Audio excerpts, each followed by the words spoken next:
Happy Monday, friends! This week we're going to be reading books all about the ocean. So check it out. All this blue stuff on the map is the ocean. We have the Atlantic Ocean here that touches the east coast of North America and South America, and Africa and Europe. On the west coast we have the Atlantic Ocean, and then on the other side of North America we have the Pacific Ocean. Okay, so this week we're going to be reading about different animals that live in the ocean, and we're going to start by reading a book about one of our favorite characters, Henry, and his pet dog Mudge, and what they do on their day at the beach. So the book is called The Forever Sea. It's by Cynthia Rylant. And that word sea, that means the same thing as ocean. So when we talk about the sea, and we're talking about the ocean, same thing. All right, Henry and Mudge and the Forever Sea. And this book has chapters, so we have a table of contents. So chapter 1 is To the Beach. To the beach.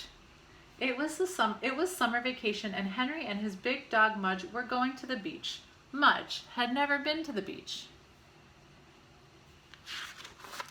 Henry promised he would like it. "You'll like the waves," he said, "and the sand castles and the shells, but don't drink the water," he warned. "Too salty." They went in the car with Henry's father. In Henry's bag were green goggles, a yellow bucket, an orange shovel, and a dump truck. In Mudge's bag were a blue bowl, a jug of water, half a bone, and a tennis ball.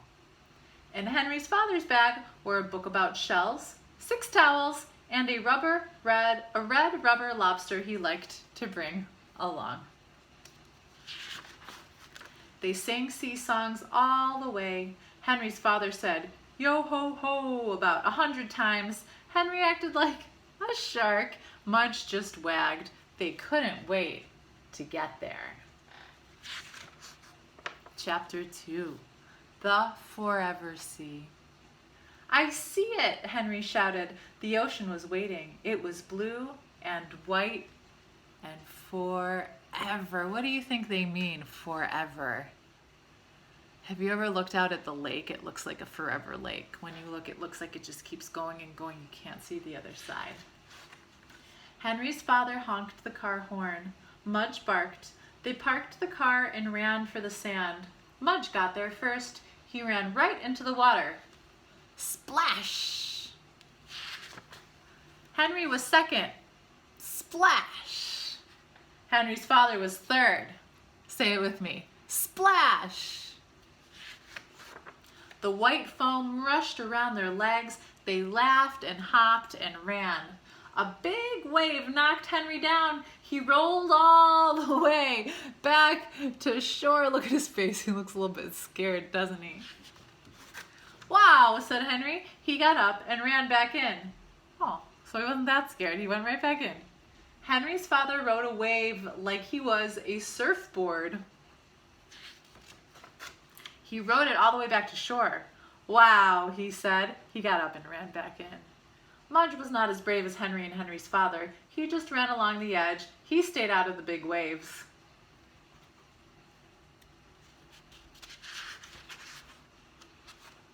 But still, he got so wet that he looked like a whale with legs. They all played a long time. Brave dog. For lunch, Henry and Mudge and Henry's father walked to a hot dog stand. Henry had a hot dog with ketchup. Henry's father had a hot dog with ketchup and mustard and onions and slaw and chili and cheese. "Yuck," said Henry. Mudge had 3 hot dogs, plain, in one gulp. What do you like on your hot dogs? I usually have veggie hot dogs, and I like ketchup and sometimes mustard. I know it's not a very Chicago thing to like ketchup on your hot dogs, but that's what I like. No relish. After lunch, Henry and his father began to build a sand castle. Henry made the moats, Henry's father made the towers, Mudge made a nice bed, and went to sleep. And check it out, a moat is when they used to have castles in the old days, there would be big canals of water around them so that people couldn't come and invade the castle. So sometimes when people make sand castles, they dig a trench, they dig around the castle and then make a tunnel so that water can come from the ocean or the lake. So that's the moat around that castle. When the castle was finished, Henry's father stuck his red lobster on the tallest tower. Then he and Henry clapped their hands. Suddenly, a giant wave washed far on the sand and it covered everything. It covered the moats. It covered the towers. What's your prediction? How do you think they're going to feel? My prediction is that Henry is going to be sad, but his dad is going to find a way to cheer him up.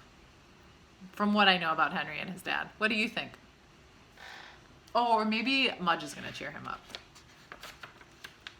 It covered Mudge, who woke up. Oops, said Henry. Save that lobster, cried Henry's father. The water was pulling it out to sea. Mudge ran and jumped into the waves. He caught the lobster before it was lost forever in the forever sea. Good dog, said Henry's father. Brave dog, said Henry. They all had cherry snow cones to celebrate. So Henry didn't seem to be too sad about the sandcastle after all. Goodbye, crab. At the end of the day, it was time to say goodbye to the ocean.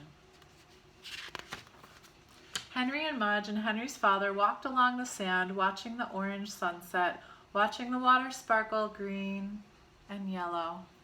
Suddenly, a crab popped out from under the sand. It came up sideways very fast, so fast that Mudge nearly stepped on it. Look out, Mudge, Henry said. Mudge stopped and put his nose to the sand. The crab looked at him. He looked at the crab. I can't tell if that is the front of the crab or the back of the crab, said Henry's father. Suddenly, the crab ran sideways away from them.